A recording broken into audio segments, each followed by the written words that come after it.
जय श्री राम चैनल के दर्शकों को मेरा बार बार नमन। मेरे मित्रों, मैं आशा कर रहा हूँ आप लोग मुझे देख रहे हो, लाइक कर रहे हो, सब्सक्राइब कर रहे हो और मेरी वाणी को जन जन तक पहुँचा रहे हो। मेरे मित्रों, कल मैंने बताया था कि जब विभीषण प्रभु श्री रामचंद्र जी के चरणों में गिर गया तो प्रभु श्री रामचंद्र जी को देख करके मंत्रमुग्ध हो गया था कि उनका विशाल चौड़ा छाती और लंबी भुजाएं, तो जा करके चरणों में गिर गया था कि त्राहिमाम प्रभु मैं आपके शरण में हूँ। तब आज की गाथा जोड़ रहा हूँ। नाथ दशाशन कर मैं भाता और निशिचर बंस जन्म सुर त्राता। हे सहज पाप प्रिय तामस देहा और जथा उलू कई तम पर नेहा। आंख में आंसू भरे हुए है विभीषण के। विभीषण कह रहा है, हे नाथ, मैं दशमुख रावण का भाई हूँ, छोटा भाई हूँ। हे देवों के रक्षक, पूरे संसार के रक्षक, देवों के नहीं असुरों के, सारे जगत के सारे प्राणी मात्र के रक्षक, मेरा जन्म राक्षस कुल में हुआ है। ये तामसी देह है और मेरा स्वभाव ही पाप करना है, बता रहा है विभीषण।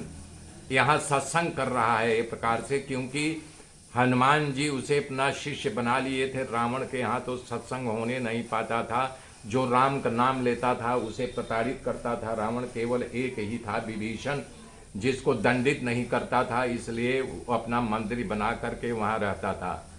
तब बता रहे हैं कि जैसे उल्लू को रात प्रिय होता है वैसे ये तामसी देह मुझे पाप ही प्रिय है।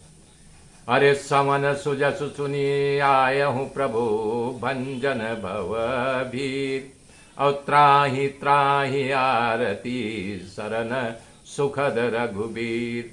मैं अपने कानों से आपका सुयस सुन करके मैं आपके पास आया हूँ प्रभु।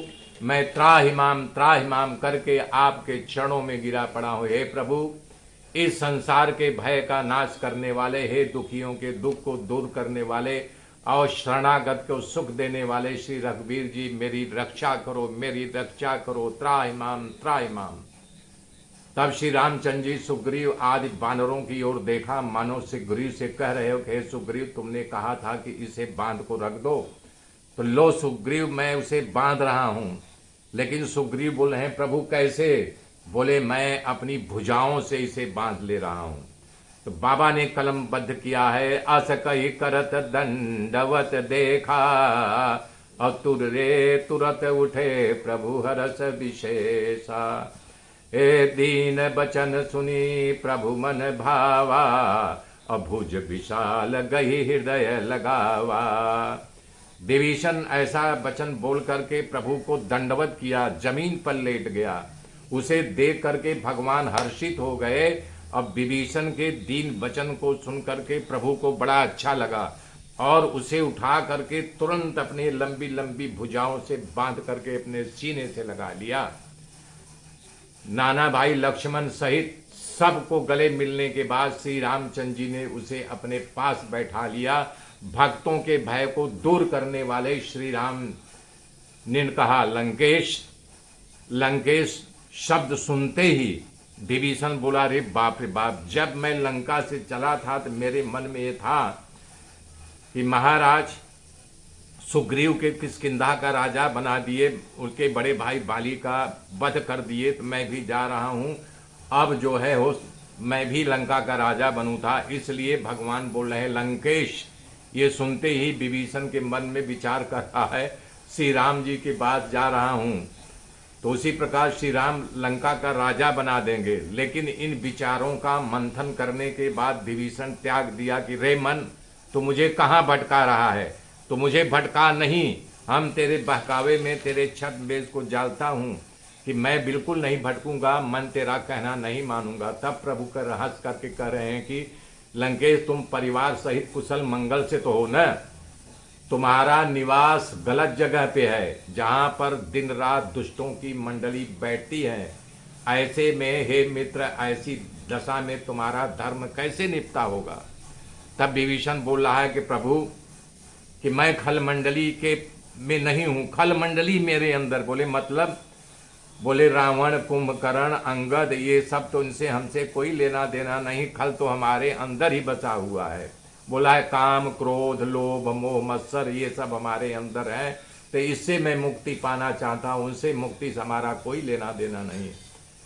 तब उस पर बाबा ने लिखा है, बरु बल बास नरक करता था, और दुष्ट संग जन देहि बिताता।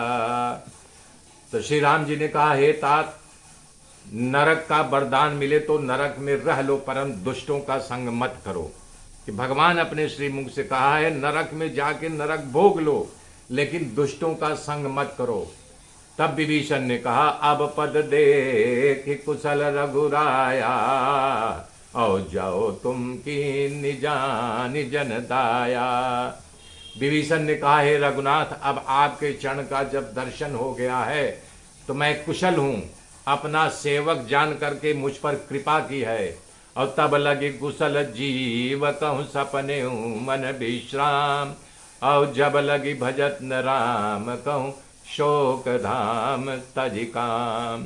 तब तक जीवन में कुशल नहीं है, स्वप्न में भी मन को शांति नहीं है, जब तक शोक रूपी इस घर में विषयों का, ये जो है शोक रूपी मतलब घर है ये शरीर, काम, क्रोध, मद, लोभ, यही तो बताया है कि हमें रावण से, अंगद से और कुंभकर्ण से नहीं, वो हमारे साथ क्या करेंगे, हमारे अंदर जो है उससे मेरी रक्षा कीजिए मेरे मित्रों। आगे की गाथा कल जोड़ूंगा, तब तक के लिए जय श्री राम, जय श्री राम।